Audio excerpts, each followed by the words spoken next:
Bonjour à tous, Focus Home Interactive est le troisième éditeur français de jeux vidéo et cette société française s'apprête à s'introduire en bourse. Pour en parler, je reçois son dirigeant Cédric Lagarigue. Cédric Lagarigue, bonjour. Bonjour Julien. Alors, est-ce que vous pouvez nous présenter un peu plus précisément l'activité de Focus Home Interactive? Bien sûr, donc comme vous l'avez expliqué, nous sommes un éditeur de jeux vidéo français, donc Focus est basé à Paris. Sur la chaîne de valeur, c'est-à-dire que nous ne sommes pas un studio de développement, nous ne créons pas les jeux. Nous sommes un éditeur à part entière, donc avec 4 caractéristiques communes qui passent de la sélection des licences au suivi de production. On va accompagner les studios de développement, le marketing et donc la distribution, avec bien sûr du financement.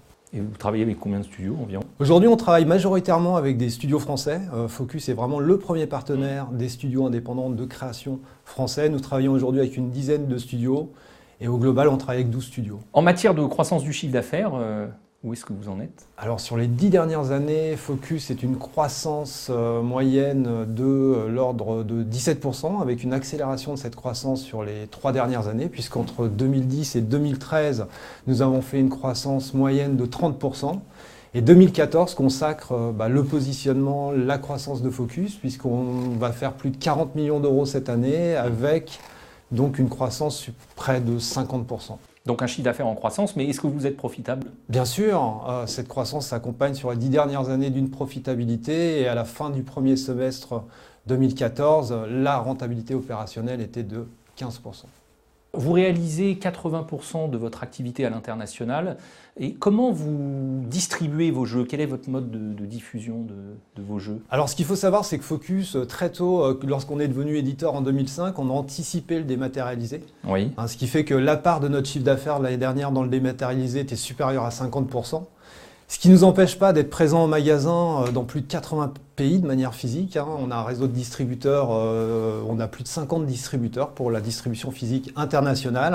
Et bien sûr, on a une couverture mondiale avec les principales plateformes de téléchargement comme Steam, le Xbox Live ou le PlayStation Network, sur PC et console. Aujourd'hui, il y a 2 modes de diffusion, le jeu vidéo matériel et tout à fait. Et matériel. Comme je vous le disais, c'est quelque chose qu'on a très bien anticipé, ce qui fait que plutôt que d'ouvrir des filiales de distribution, c'est vraiment consacré sur l'internationalisation de la société, le dématérialisé, ce qui nous permet aujourd'hui d'être extrêmement bien positionnés par rapport à tous les challenges de la dématérialisation et les nouvelles habitudes de consommation. Vous pouvez nous parler de vos concurrents, parce que c'est quand même un marché très concurrentiel. Comment vous vous situez? C'est-à-dire dans le jeu vidéo, oui, c'est vrai qu'on a l'habitude de voir des majors, des grands groupes, des multinationales, qui eux font des jeux de l'ordre de 30, 50, 60 millions d'euros en budget. C'est des jeux qu'on appelle AAA. C'est des jeux donc avec une forte concurrence, notamment en fin d'année. On retrouve des blockbusters en fin d'année. Et nous, on se situe vraiment ce qu'on appelle humblement les jeux AA, avec des budgets 10 fois plus petits, ce qui n'empêche pas nos jeux d'être de très bonne qualité. D'ailleurs, les notes internationales que l'on reçoit de la part des critiques ou les avis des joueurs sont finalement assez proches de ces blockbusters.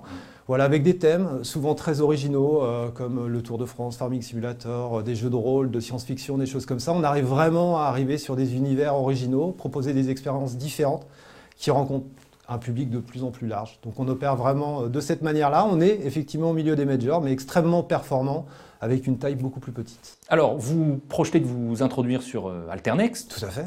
Pourquoi maintenant et qu'allez-vous faire des fonds que vous envisagez de lever? Bien sûr. C'est-à-dire que la croissance de Focus est liée aussi à un effort de notre part d'augmenter ces dernières années les budgets de développement de nos jeux.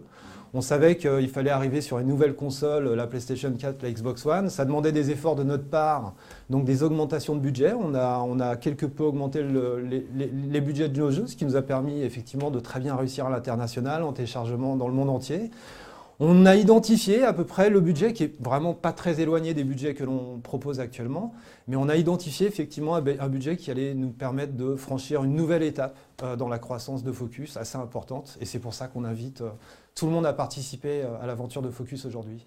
Mais globalement, c'est pas un marché en déclin, le jeu vidéo, aujourd'hui? C'est le premier marché de l'entertainment, c'est quand même plus de 70 milliards de dollars attendus à l'horizon 2018. Bon. Effectivement, le magasin, il y a le dématérialisé qui est en train d'exploser. Oui, en fait, c'est ça qui est en train oui, de les gens ne le se comprennent substituer pas tout de suite, mais effectivement, pour une société comme la matériel. nôtre, voilà, on est vraiment sur un rythme de croissance. Et alors justement, un mot sur vos perspectives, sur l'avenir à moyen terme de Focus Home Interactive. Dès le début d'année, on va sortir quelques-unes des séquelles, des suites de nos plus gros jeux, avec Farming Simulator 15 qui va sortir sur les consoles. Il faut savoir que c'est un jeu, on a vendu la précédente édition à plus de 2 millions d'exemplaires. On a sorti la version PC en fin d'année, elle bat tous les records. Donc ce qui laisse penser que Farming Simulator sur console fera un gros carton cette année chez nous, mais aussi des suites de Blood Bowl. On a des jeux novateurs comme Act of Aggression. Enfin, on a un catalogue très costaud pour 2015, mais aussi 2016 à venir. Donc beaucoup de bonnes nouvelles à annoncer à nos partenaires et aux investisseurs. Cédric Lagarrigue, merci. Merci beaucoup, Julien.